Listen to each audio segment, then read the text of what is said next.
Welcome to sakshiyeducation.com. నేను professor తమ్మా Koti Reddy, IBS హైదరాబాద్లో economics department professor మరియు హెడ్ ఆఫ్ ది డిపార్ట్మెంట్గా ఉన్నాను. ఈరోజు వీడియోలో గత 3 దశాబ్దాల కాలంలో భారతదేశంలో అమలుపరిచినటువంటి ఆర్థిక సంస్కరణలు, ఆ నేపథ్యంలో ఈ ఆర్థిక సంస్కరణలకు సంబంధించి అనుకూల ప్రతికూల వాదనలు మరియు ఈ ఆర్థిక సంస్కరణలు వేగవంతం చేయడం ద్వారా ఆర్థిక అభివృద్ధిని వేగవంతం చేయాలంటే అవలంబించాల్సినటువంటి మార్గాలకు సంబంధించి ఈ వీడియోలో వివరించడం జరుగుతుంది. గత 30 సంవత్సరాల కాలంలో భారతదేశంలో అమలుపరిచినటువంటి ఆర్థిక సంస్కరణలను పరిశీలించినట్లయితే 1991లో పివి నరసింహారావు ప్రభుత్వం ఆర్థిక సంస్కరణలు ప్రవేశపెట్టడం జరిగింది. 1990 నాటికి భారతదేశంలో ఆర్థిక సంక్షోభం నెలకొంది. 1980వ దశకంలో జరిగినటువంటి పరిణామాలు 1990లో ఆర్థిక సంక్షోభానికి దారితీశాయి. ఈ ఆర్థిక సంక్షోభం సడన్ డెవలప్మెంట్గా మనం పరిగణించలేము. దీనికి సంబంధించి అనేక విషయాలను ప్రస్తావించవలసినటువంటి అవసరం ఉంది. మొదటిగా 1990లో గల్ఫ్ సంక్షోభాన్ని పరిశీలించినట్లయితే గల్ఫ్ సంక్షోభం కారణంగా అంతర్జాతీయ చమురు ధరలు పెరిగాయి. అంతర్జాతీయ చమురు ధరలు పెరిగినటువంటి కారణంగా భారతదేశానికి సంబంధించి దిగుమతుల బిల్లు పెరిగింది. దిగుమతుల బిల్లు పెరిగినటువంటి నేపథ్యంలో భారతదేశానికి వాణిజ్య లోటు ఏర్పడింది. ఈ క్రమంలో భారతదేశానికి సంబంధించి ఈ వాణిజ్య లోటును తీర్చగలిగే విదేశీ మారక నిల్వలు సరిపోయినంతగా భారతదేశం నిర్వహించలేకపోయింది. ఇది 1990 గల్ఫ్ సంక్షోభాన్ని ఆర్థిక సంక్షోభానికి ఒక కారణంగా పేర్కొంటాం. మరోవైపు కరెంట్ అకౌంట్ ఖాతాలో లోటు పెరిగింది. కరెంట్ అకౌంట్ ఖాతా వస్తు సేవలకు సంబంధించినటువంటి ఖాతా. వస్తు సేవలకు సంబంధించి ఎగుమతుల విలువ కన్నా దిగుమతుల విలువ ఎక్కువగా ఉన్నందువల్ల భారతదేశం చెల్లింపుల శేషంలో ప్రతికూల పరిస్థితి ఎదుర్కొంది. కరెంట్ ఖాతాకు సంబంధించి 1981లో కరెంట్ ఖాతా లోటు జీడిపిలో 1.5% కాగా 1991 నాటికి 3.69% పెరగటం జరిగింది. మరోవైపు దేశంలో విదేశీ మారక నిల్వలు తగ్గాయి. 1986-87లో 8,151 కోట్ల సమానమైనటువంటి విదేశీ మారక నిల్వలు భారతదేశం నిర్వహించగా 1989-90 నాటికి ఈ విదేశీ మారక నిల్వలు 6,252 కోట్లకు తగ్గడం జరిగింది. మరోవైపు ఈ ఆర్థిక సంక్షోభానికి మరో ముఖ్య కారణంగా ద్రవ్యోల్బణాన్ని పేర్కొనడం జరుగుతుంది. ద్రవ్యోల్బణానికి సంబంధించి టోకు ధరల సూచి పరిశీలించినట్లయితే ఇది 1991లో 10.3%గా నమోదైంది. మనందరికీ తెలిసినటువంటి విషయమే. A single digit inflation is favourable to the economy and economy should be in a position to avoid double digit growth. కానీ 1990-91లో టోకు ధరల సూచి 10.3%గా నమోదైంది. మరోవైపు కన్జ్యూమర్ ప్రైస్ ఇండెక్స్ వినియోగ ధరల సూచి 11.2%గా నమోదైంది. స్వాతంత్రానంతరం కేంద్ర ప్రభుత్వానికి సంబంధించి ప్రభుత్వ వ్యయం గణనీయంగా పెరిగింది. వ్యయానికి తగ్గ రాబడి ప్రభుత్వం సమీకరించుకోలేనందువల్ల ప్రభుత్వం రుణం పైన ఎక్కువగా ఆధారపడాల్సి వచ్చింది. ఈ క్రమంలో కేంద్ర ప్రభుత్వానికి సంబంధించి స్థూల ద్రవ్య లోటు పెరిగింది.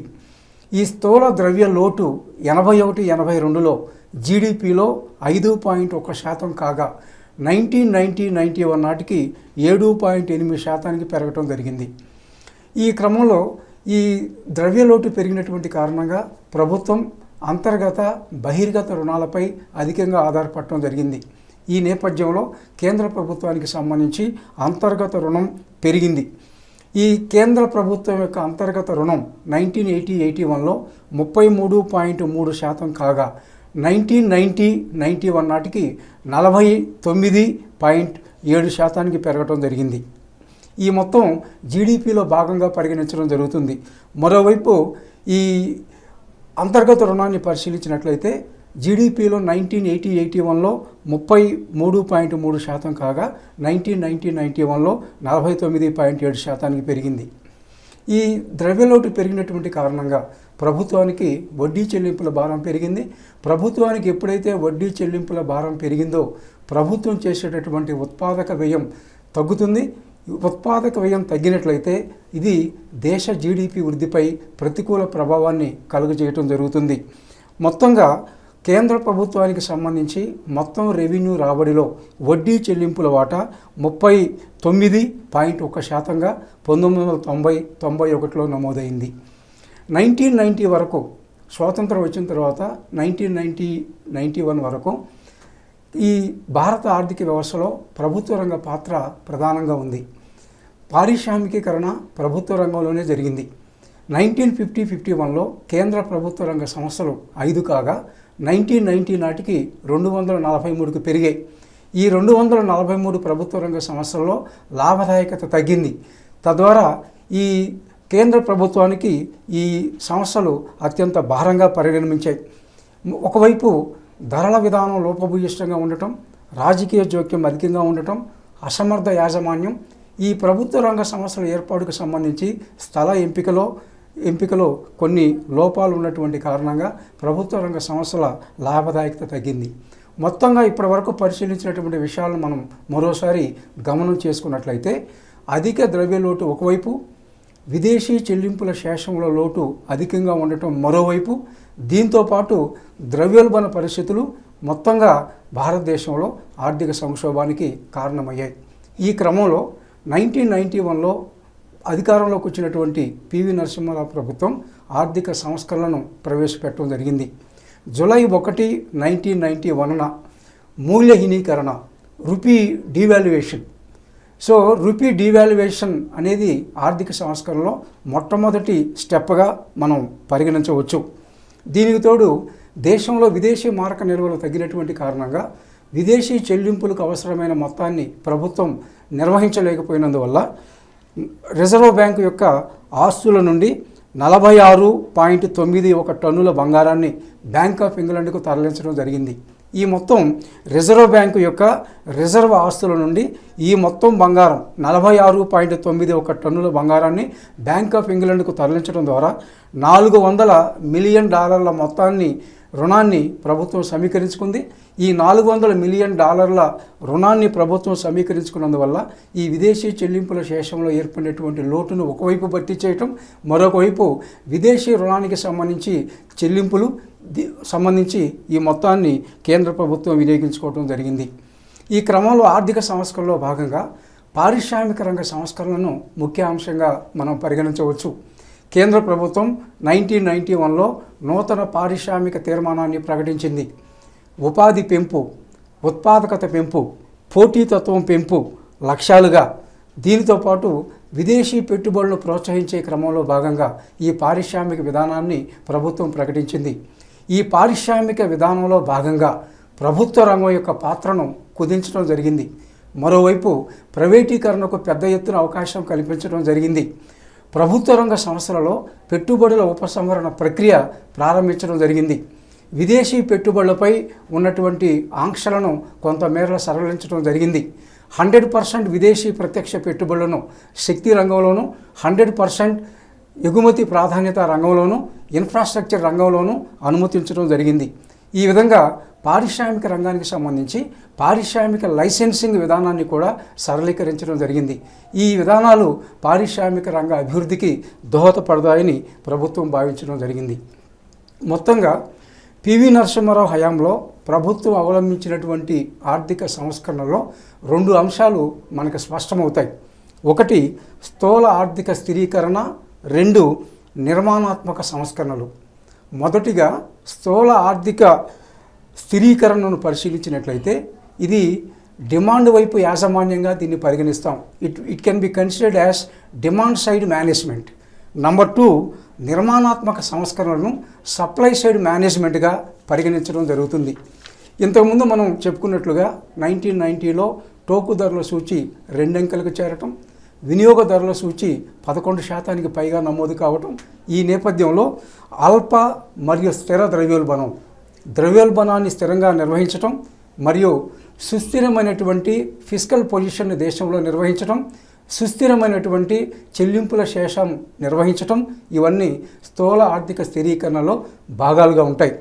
మరోవైపు రెండవ అంశమైనటువంటి నిర్మాణాత్మక సంస్కరణలో భాగంగా వాణిజ్య మరియు మూలధన ప్రవాహ సంస్కరణలు, పారిశ్రామిక డీరెగ్యులేషన్, పెట్టుబడుల ఉపసంహరణ, ప్రభుత్వ రంగ సంస్థల సంస్కరణ, ఫైనాన్షియల్ సెక్టర్కి సంబంధించి సంస్కరణ, ఇవన్నీ నిర్మాణాత్మక సంస్కరణలో భాగాలుగా ఉంటాయి. ముఖ్యంగా మనం ఆర్థిక సంస్కరణలు పరిశీలించే క్రమంలో ఈ రెండు అంశాలని, ఒకటి స్థూల ఆర్థిక స్థిరీకరణ, రెండు నిర్మాణాత్మక సంస్కరణలను గుర్తుంచుకోవాల్సినటువంటి అవసరం ఉంది.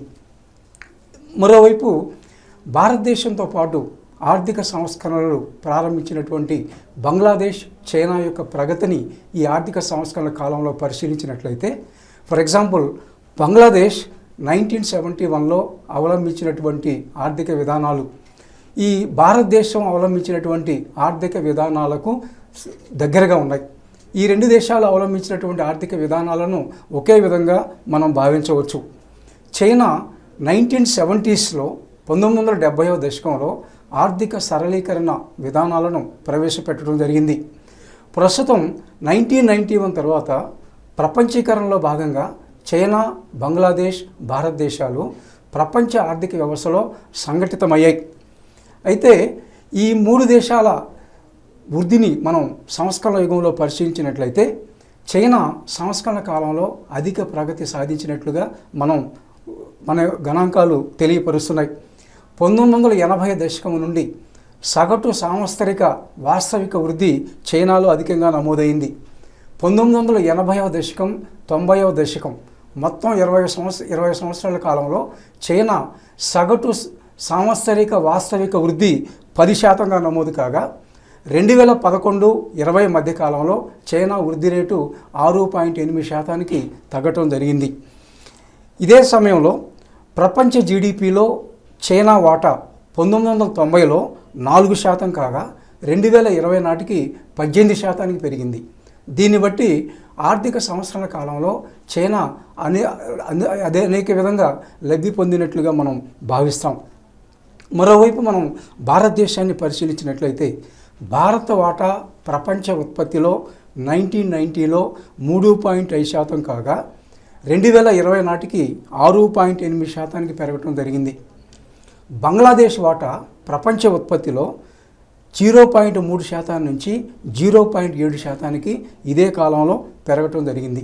ఈ మూడు దేశాలు సాధించినటువంటి ప్రగతి ముఖ్యంగా ఆర్థిక సంస్కరణల కాలంలో పరిశీలించినట్లయితే బంగ్లాదేశ్ మరియు భారతదేశంతో పోల్చినప్పుడు చైనా సగటు సాంవత్సరిక వాస్తవిక వృద్ధి అధికంగా ఉండటాన్ని మనం గమనిస్తాం. భారతదేశంలో 91 తదుపరి కాలంలో బ్యాంకింగ్ రంగంలో మనం అనేక సంస్కరణలు ప్రవేశపెట్టడం జరిగింది. బ్యాంకింగ్ రంగంలో ప్రైవేటు బ్యాంకులను అనుమతించడం జరిగింది. మరోవైపు సిఆర్ఆర్, ఎస్ఎల్ఆర్, రిపో రేట్లను తగ్గించడం జరిగింది. ఈ ఇటీవల కాలంలో భారతదేశం యొక్క బ్యాంకింగ్ రంగంలో రికవరీ కాని రుణాల వాటా అధికంగా ఉండటాన్ని మనం గమనిస్తాం.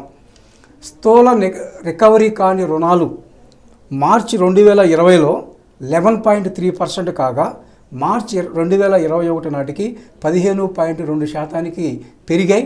ఇవి ప్రభుత్వ రంగ బ్యాంకులకు సంబంధించి.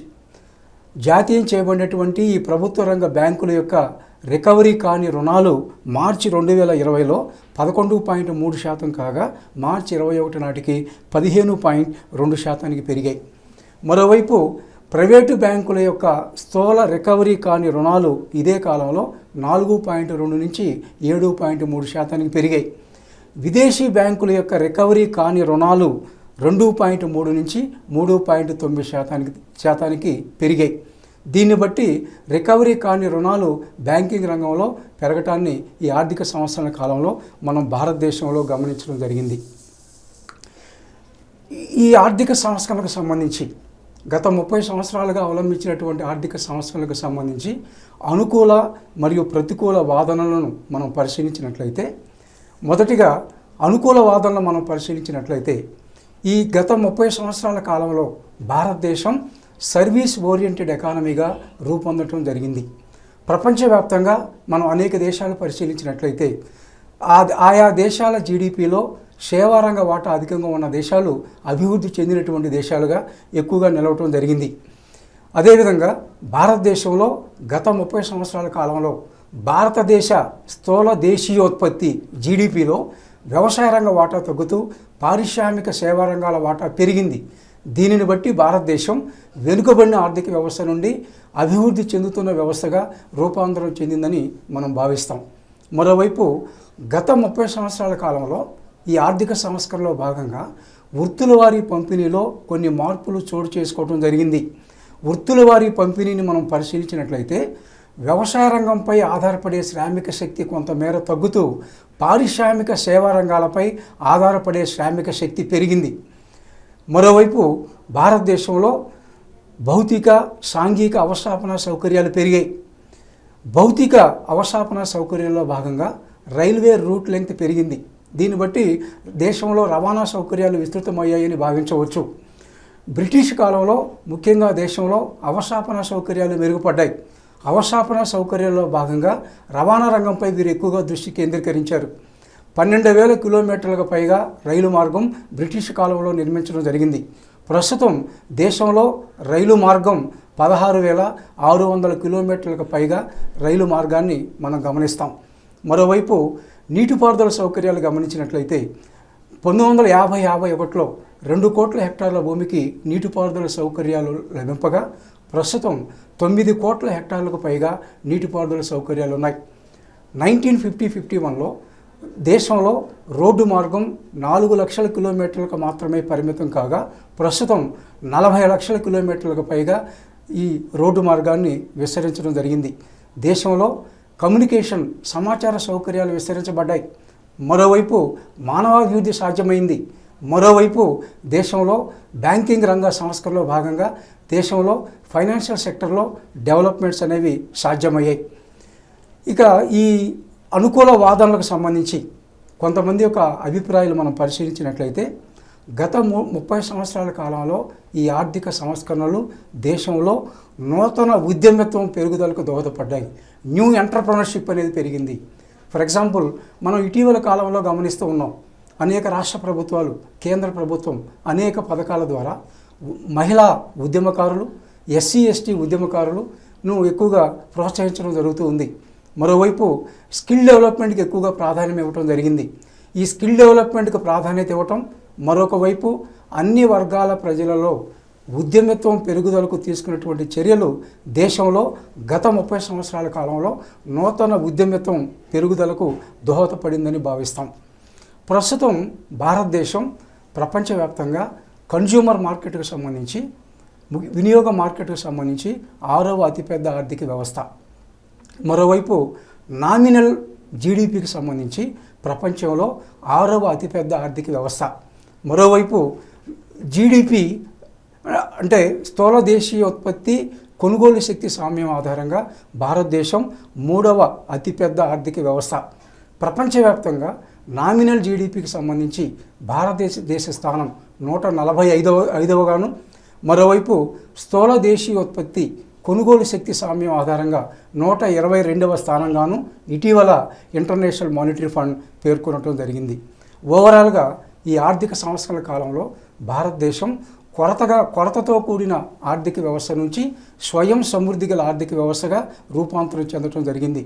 మరోవైపు గత 30 సంవత్సరాల కాలంలో జీడిపిలో భాగంగా పొదుపు పెట్టుబడి రేట్లలో గణనీయమైన పెరుగుదల ఏర్పడింది.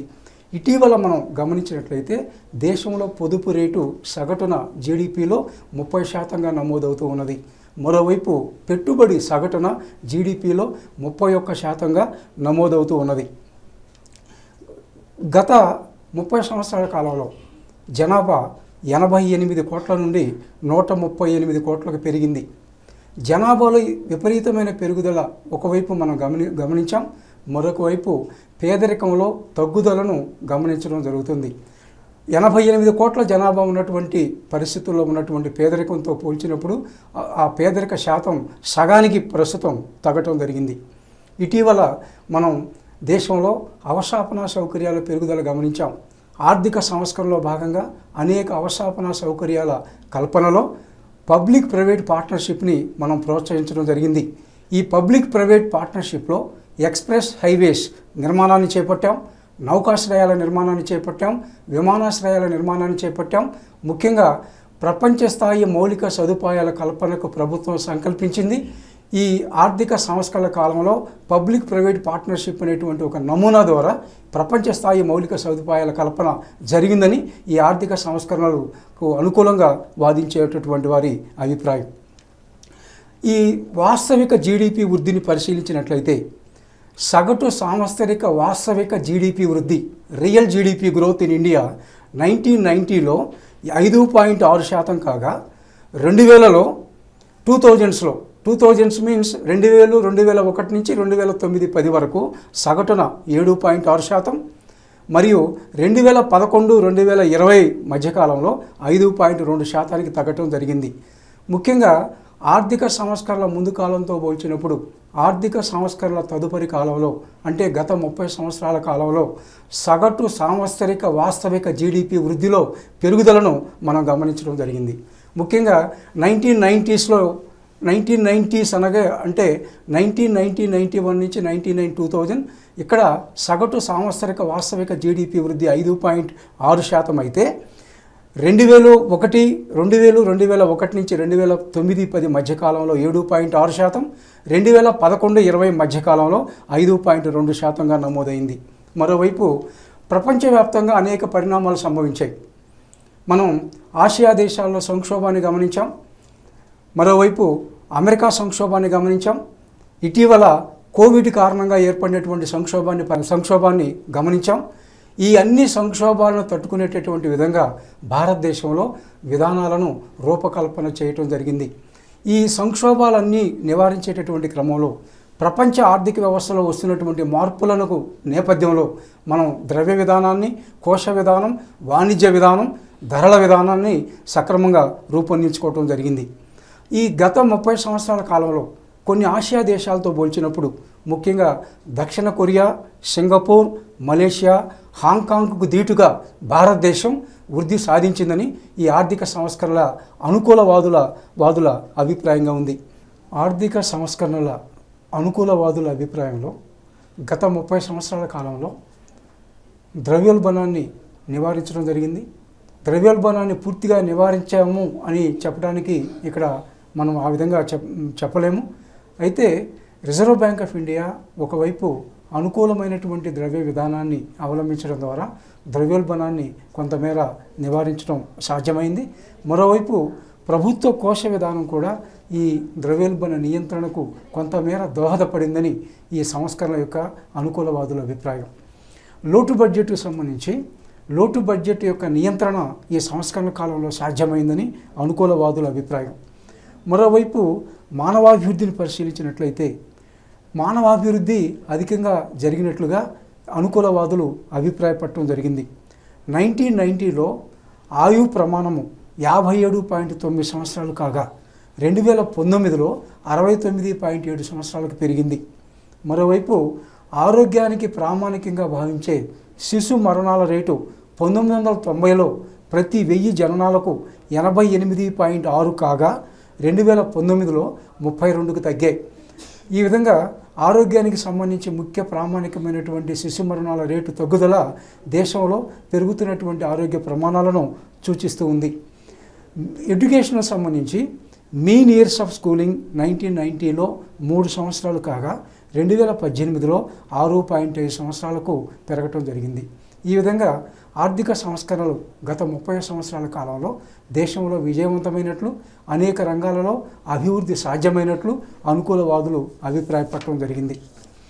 ఇదే సంస్కరణలకు సంబంధించి ఆర్థిక సంస్కరణలను బాహాటంగా వ్యతిరేకించేటటువంటి ప్రతికూలవాదుల అభిప్రాయంలో వీరి అంశాన్ని వీరి వాదనను మనం పరిగణలో తీసుకున్నట్లయితే ఈ ఆర్థిక సంస్కరణల కాలంలో గత 30 సంవత్సరాల కాలంలో దేశంలో వాణిజ్య లోటు పెరిగిందని, కరెంటు ఖాతాలో లోటు ఏర్పడిందని, తద్వారా వినిమయ రేటులో ఈ ఒడిదుడుకులు ఏర్పడటం ద్వారా దేశ ఆర్థిక వ్యవస్థపై ప్రతికూల ప్రభావం ఏర్పడిందని ప్రతికూలవాదుల అభిప్రాయం. ఈ సంస్కరణ కాలంలో ముఖ్యంగా మనం చమురు, మూలధన వస్తువుల దిగుమతులపై ఎక్కువగా ఆధారపడటం జరిగింది. భారతదేశానికి సంబంధించి ఈ దిగుమతుల బిల్లులో చమురు మరియు మూలధన వస్తువుల యొక్క వాటా అధికంగా ఉంటుంది. ఈ చమురు మరియు మూలధన వస్తువుల దిగుమతులపై ఆధారపడినటువంటి కారణంగా దిగుమతి సాంద్రత ఉత్పత్తి వృద్ధి పెరిగింది అని ఈ ప్రతికూలవాదుల అభిప్రాయం. మరోవైపు స్థూల ఆర్థిక ప్రగతికి సంబంధించి చైనాతో పోల్చినప్పుడు భారత్ వెనుకబడిందని, ద్రవ్యోల్బణ నియంత్రణలో మనం వైఫల్యం చెందామని, ముఖ్యంగా మనం గమనించినట్లయితే at various points of time మనం ద్రవ్యోల్బణ రేట్లను అధికంగానే దేశంలో గమనించడం జరిగింది. ఒకవైపు ప్రభుత్వం అవలంబించినటువంటి కోశ విధానం, మరోవైపు రిజర్వ్ బ్యాంక్ అవలంబించినటువంటి ద్రవ్య విధానం ఈ ద్రవ్యోల్బణాన్ని నియంత్రించడంలో పూర్తిగా విజయవంతం కాలేకపోయాయని భావించవచ్చు. ఈ గత 30 సంవత్సరాల కాలంలో 1990 నుంచి 2019 మధ్య కాలంలో చైనా తలసరి ఆదాయంలో పెరుగుదల 10 రెట్లు కాగా, బంగ్లాదేశ్ తలసరి ఆదాయంలో పెరుగుదల 3.2 రెట్లు, ఇండియా తలసరి ఆదాయంలో పెరుగుదల 3.7 రెట్లు. దీన్ని బట్టి ఆర్థిక సంస్కరణలు చైనాలో సత్ఫలితాలు ఇచ్చాయని, మరోవైపు బంగ్లాదేశ్ భారతదేశంలోనూ కొంతమేర సత్ఫలితాలు ఇచ్చినప్పటికీ చైనా యొక్క స్థూల ఆర్థిక ప్రగతి అధికంగా ఉందని ప్రతికూలవాదుల యొక్క అభిప్రాయం. వ్యవసాయ రంగానికి సంబంధించి వాస్తవిక వ్యవసాయ వేతనాల వృద్ధి 1980స్లో 5% కాగా 1990స్లో 2%, 2000స్లో 2000s అంటే 2000, 2001 నుంచి 2009-10 మధ్యకాలంలో 0% మాత్రమే. అంటే వ్యవసాయ శ్రామికుల వాస్తవిక వేతనాల వృద్ధి 1980స్లో 5% అయితే 2000స్లో 2000 డికేడ్లో ఇది 0% మాత్రమే. కానీ 2006లో మహాత్మా గాంధీ జాతీయ గ్రామీణ ఉపాధి పథకం ప్రారంభించిన తరువాత వాస్తవిక వేతనాలలో కొంతమేర ప్రగతి జరిగింది. ఈ సంస్కరణ కాలంలో దేశంలో వృద్ధి రేటు కొంతమేర పెరిగినప్పటికీ ఈ వృద్ధిని ఉపాధి రహిత వృద్ధిగా ఈ ప్రతికూలవాదులు అభిప్రాయపడటం జరిగింది. దేశంలో ఉపాధి నాణ్యత తగ్గిందని, అసంఘటిత రంగంలో శ్రామికుల వాటా పెరిగిందని ప్రతికూలవాదులు అభిప్రాయపడటం జరిగింది. ఇటీవల అంతర్జాతీయ శ్రామిక సంస్థ ILO అభిప్రాయంలో గత 3 దశకాలలో భారతదేశంలో బహిర్గత నిరుద్యోగము 5%. అంతర్జాతీయ శ్రామిక సంస్థ అభిప్రాయంలో దేశంలో మొత్తం శ్రామిక శక్తిలో 80% శ్రామిక శక్తి అసంఘటిత రంగానికి సంబంధించినటువంటి వారు. ఈ విధంగా అసంఘటిత రంగంలో శ్రామిక సంఖ్య పెరుగుదల ఈ ఆర్థిక సంవత్సరాల కాలంలో మనం సాధించినటువంటి వృద్ధి ప్రక్రియ బలహీనతగా మనం పరిగణించవచ్చు. అంటే ఒకవైపు దేశంలో వృద్ధి రేటు పెరిగినప్పటికీ మరొక వైపు ఉపాధి అవకాశాలు విస్తరించబడలేదు, మరోవైపు అసంఘటిత రంగంలో శ్రామికుల సంఖ్య పెరిగింది. ఈ అసంఘటిత రంగంలో శ్రామికుల సంఖ్య పెరగడాన్ని బట్టి దేశంలో మనం సాధించినటువంటి వృద్ధి ప్రక్రియ బలహీనంగా ఉందని మనం పరిగణించవచ్చు.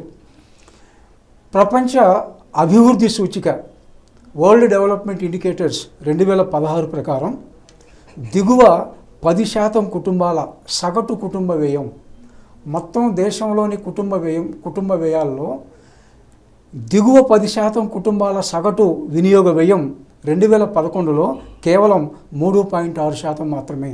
అంటే మొత్తం కుటుంబ వ్యయంలో దిగువ 10% కుటుంబాల వాటా కేవలం 3.6% మాత్రమే. దీన్ని బట్టి వారి ఆదాయ స్థాయి చాలా తక్కువ అని మనం భావించవచ్చు. మరోవైపు ఎగువ 10% కుటుంబాల సగటు వినియోగ వ్యయం 29.8%. అంటే ఎగువ 10% కుటుంబాల యొక్క ఆదాయాలు అధికంగా ఉండటాన్ని దీన్ని బట్టి మనం భావించవచ్చు. ఎగువ 1% ప్రజల వాటా, అంటే దేశంలో మొత్తం ప్రజల్లో మొట్టమొదటి 1% ప్రజల వాటా దేశ సంపదలో 2010లో 40.3% కాగా 2016లో 58.4% పెరిగింది. దీన్ని బట్టి దేశంలో జాతీయ ఆదాయంలో పెరుగుదల ఉన్నప్పటికీ ఈ జాతీయ ఆదాయ పెరుగుదల అన్ని వర్గాల ప్రజల మధ్య సమంగా పంపిణీ కాలేదని, దేశంలో ఆర్థిక అసమానతలు పెరుగుతున్నాయని దీన్ని బట్టి మనం భావించవచ్చు. జాతీయ ఆదాయంలో ఎగువ 10% ప్రజల వాటాలో మనం పెరుగుదల గమనించాం. ఎగువ 10% ప్రజల వాటా 1981లో మొత్తం జాతీయ ఆదాయంలో 36% అయితే 1991లో 41%కి, 2009లో 52%కి, 2019లో 57%కి పెరిగింది. మరోవైపు జాతీయ ఆదాయంలో మొదటి 10% ప్రజల వాటాను పరిశీలించినట్లయితే మొదటి 10% ప్రజల వాటా 2019లో 57%. దీన్ని బట్టి దేశంలో పెరుగుతున్నటువంటి జాతీయ ఆదాయం అన్ని వర్గాల ప్రజల మధ్య సమంగా పంపిణీ కాలేదని మనం భావించవచ్చు. ఈ మరోవైపు ఫారెన్ డైరెక్ట్ ఇన్వెస్ట్మెంట్స్ విదేశీ ప్రత్యక్ష పెట్టుబడులను పోల్చినట్లయితే చైనాతో పోల్చినప్పుడు ఎఫ్డిఐల ప్రవాహం భారతదేశానికి తక్కువ. మొత్తంగా 1991తో పోల్చినప్పుడు ప్రస్తుతం 2020-21 వరకు దేశంలో ఎఫ్డిఐ ప్రవాహం పెరిగినప్పటికీ చైనాతో పోల్చినప్పుడు ఎఫ్డిఐ ప్రవాహంలో పెరుగుదల తక్కువగా ఉండడాన్ని మనం గమనిస్తాం. ఎఫ్డిఐల కన్నా భారతదేశం ప్రైవేటు రెమిటెన్సెస్ యొక్క పాత్ర మొత్తం ఇన్వెస్ట్మెంట్స్లో ఫారిన్ ఇన్వెస్ట్మెంట్లో అధికంగా ఉండటాన్ని మనం గమనిస్తాం. భారతదేశానికి సంబంధించిన స్థానికులు విదేశాల్లో పనిచేయటం ద్వారా అక్కడ ఆర్జించిన ఆదాయాన్ని భారతదేశంలో తమ కుటుంబాలకు భారతదేశానికి పంపించడం రెమిటెన్సెస్గా భావిస్తాం. ఈ ప్రైవేట్ రెమిటెన్సెస్లో మాత్రం పెరుగుదలను మనం గమనిస్తాం. మొత్తం ఈ దేశంలో ఈ మూలధన ప్రవాహంలో ఈ ప్రైవేట్ రెమిటెన్సెస్ వాటా పెరుగుదలను మనం గమనించవచ్చు. మొత్తంగా మూలధన ప్రవాహాల విషయంలో ఈ గత 3 దశాబ్దాల కాలంలో చైనా అధికంగా లబ్ధి పొందిందని, చైనాతో పోల్చినప్పుడు భారతదేశం పొందినటువంటి లబ్ధి తక్కువ అని ప్రతికూలవాదుల యొక్క అభిప్రాయం. ఓవరాల్గా ఈ గత 3 దశాబ్దాల ఆర్థిక సంస్కరణ మనం పరిశీలించినట్లయితే కొన్ని వర్గాల ప్రజలు నిర్లక్ష్యపరచబడ్డారని భావించవచ్చు. ముఖ్యంగా కొన్ని వర్గాల ప్రజలు ఆర్థిక అభివృద్ధిలో భాగస్వామ్యం కాలేకపోయారు. దేశంలో వృద్ధులు, వికలాంగులు, పిల్లలు, స్త్రీలు, వితంతువులు వీరి వాటా మొత్తం జనాభాలో 60%. ఈ జనాభా దేశ ఆర్థిక అభివృద్ధిలో భాగస్వామ్యం కాలేకపోయారని ప్రతికూలవాదుల యొక్క అభిప్రాయం. మరోవైపు ఈ ఆర్థిక సంస్కరణలో భాగంగా ముఖ్యంగా ఈ ప్రపంచీకరణ నేపథ్యంలో దేశంలో టెక్నికల్ నాలెడ్జ్ అనేది పెరిగింది, సాంకేతిక ప్రగతి పెరిగింది. పెరుగుతున్నటువంటి సాంకేతికతకు అనుగుణంగా నైపుణ్యత లేనందువల్ల కొన్ని వర్గాల ప్రజలు ఈ ఆర్థిక అభివృద్ధిలో భాగస్వామ్యం కాలేకపోయారు. తద్వారా దేశంలో వేతన రేటులో వ్యత్యాసం ఏర్పడింది. వేతన రేటులో వచ్చినటువంటి వ్యత్యాసం ప్రజల ఆదాయాల్లో వ్యత్యాసానికి కారణమైంది. సాంకేతిక ప్రగతికి కారణంగా నైపుణ్యత కలిగినటువంటి శ్రామికుల వేతనాలు అధికంగా ఉన్నాయి. నైపుణ్యత లేని శ్రామికులు, ముఖ్యంగా మనం ఇంతకుముందు చెప్పుకున్నట్లుగా అసంఘటిత రంగంలో 80% శ్రామికులు, వీరి యొక్క వేతనాలు తక్కువ ఉన్నాయి. వేతనాల రేటులో వచ్చిన వ్యత్యాసం ఓవరాల్గా ఈ వర్గాల ప్రజల ఆదాయాల్లో వ్యత్యాసానికి కారణమైంది. ముఖ్యంగా ఈ ఆర్థిక సంస్కరణలు ఇంకా వేగవంతం చేయడం ద్వారా, ఈ ఆర్థిక సంస్కరణ ద్వారా తగినంత లబ్ధి భారతదేశం పొందాలి అంటే వ్యవసాయ రంగంలో మరొక విప్లవం రావాల్సినటువంటి అవసరం ఉంది. ముఖ్యంగా డైరీ పరిశ్రమ, ఉద్యానవన పంటలు, ఆక్వా పరిశ్రమ, పౌల్ట్రీ సంబంధించినటువంటి రంగాలలో ఆర్థిక సంస్కరణలు అవసరం. గ్రామీణ ప్రాంతాల్లో అవస్థాపన సౌకర్యాల మెరుగుకు ఎక్కువగా ప్రాధాన్యం ఇవ్వాలి. గ్రామీణ ప్రాంతాలలో ఎనర్జీ, రవాణా, ఇరిగేషన్ లాంటి సౌకర్యాలు మెరుగుపరిచినట్లయితే వ్యవసాయ అనుబంధ రంగాల అభివృద్ధి సాధ్యమవుతుంది. తద్వారా వ్యవసాయ రంగ అభివృద్ధి, డైవర్సిఫికేషన్కి ఎక్కువ అవకాశం ఏర్పడుతుంది. పారిశ్రామిక రంగానికి సంబంధించి 4వ పారిశ్రామిక విప్లవం యొక్క ఆవశ్యకత భారతదేశంలో మనకు ఎక్కువగా కనిపిస్తూ ఉన్నది. 4వ పారిశ్రామిక విప్లవంలో భాగంగా సాంకేతికతను ఎక్కువగా మనం అడాప్ట్ చేసుకోవాల్సినటువంటి అవసరం ఉంది. ఎక్కువ సాంకేతికతను మనం అడాప్ట్ చేసుకున్నట్లయితే పారిశ్రామిక ఉత్పాదకత పెరుగుదలతో పాటు సమర్థత పెరుగుతుంది. ఉత్పాదకత, సమర్థత పెద్ద తరహా పరిశ్రమలో పెరుగుతాయి. తద్వారా ఎంఎస్ఎంఈ రంగంలో కూడా ఉత్పాదకత పెరుగుదలకు తగిన అవకాశాలు ఏర్పడతాయి. దేశంలో ప్రజలందరికీ అన్ని విధాల అన్ని అంశాలలో అవకాశాలు కల్పించే విధంగా సంస్కరణలు అవసరం. అందరికీ విద్య, అందరికీ ఆరోగ్యం, అందరికీ ఉపాధి, పర్యావరణ పరిరక్షణ, స్పోర్ట్స్కి సంబంధించి అన్ని వర్గాల ప్రజలు భాగస్వామ్యం అయ్యే విధంగా చూడటం, కల్చర్కి సంబంధించి కల్చర్ ఆస్పెక్ట్స్లో ప్రజలకు అందరికీ సమానమైనటువంటి అవకాశాలు ఉండటం, దేశంలో ప్రజలందరికీ సమాన అవకాశాలు మనం కల్పించినప్పుడే అన్ని అంశాలలో రాబోయే రోజుల్లో ఆర్థిక అభివృద్ధి ప్రక్రియ వేగవంతమవుతుంది. నిర్మాణాత్మక సంస్కరణలను వేగవంతం చేయాల్సినటువంటి అవసరం ఉంది. నిర్మాణాత్మక సంస్కరణలను వేగవంతం చేసినట్లయితే దేశంలో ఆర్థిక అభివృద్ధి వేగవంతమవుతుంది. ఆర్థిక అభివృద్ధి వేగవంతమైతే తద్వారా దేశంలో మనకు ఉన్నటువంటి ఆర్థిక సమస్యలైనటువంటి పేదరికం, నిరుద్యోగం అనేటువంటి సమస్యలు తొలగిపోతాయి. తదుపరి సంస్కరణలు శ్రామిక మార్కెట్లోను, గవర్నెన్స్, అర్బన్ అఫైర్స్, రాష్ట్రాలు, నగరాలు, స్థానిక సంస్థల సాధికారత దిశగా తదుపరి సంస్కరణలపై ప్రభుత్వం దృష్టి కేంద్రీకరించాల్సినటువంటి అవసరం ఉంది. చివరిగా ప్యారిస్ ఒప్పందం ప్రకారం వాతావరణ లక్ష్యాలు, గ్రీన్ గ్రోత్ను వేగవంతం చేయడానికి ప్రజాస్వామ్య వికేంద్రీకరణ అవసరం. ఈ అంశాలను దృష్టిలో ఉంచుకొని వ్యవసాయ రంగంలో తదుపరి సంస్కరణలకు ప్రభుత్వం ప్రయత్నించాలి. పారిశ్రామిక రంగంలో 4వ పారిశ్రామిక విప్లవానికి ప్రయత్నించాలి. అధిక సాంకేతికత మనం అలవర్చుకునేటటువంటి విధంగా ప్రభుత్వం ప్రయత్నించాలి. అర్బన్ అఫైర్స్లో కొన్ని సంస్కరణలు అవసరం. ఓవరాల్గా నిర్మాణాత్మక సంస్కరణలు అవసరం. ఈ గవర్నెన్స్, అర్బన్ అఫైర్స్, రాష్ట్రాలు, నగరాలు, స్థానిక సంస్థల సాధికారత, శ్రామిక మార్కెట్లో సంస్కరణలకు ప్రభుత్వం ప్రాధాన్యం ఇచ్చినట్లయితే రాబోయే రోజుల్లో ఈ సంస్కరణలు భారతదేశ ఆర్థికాభివృద్ధికి అధికంగా దోహదపడతాయని భావించవచ్చు.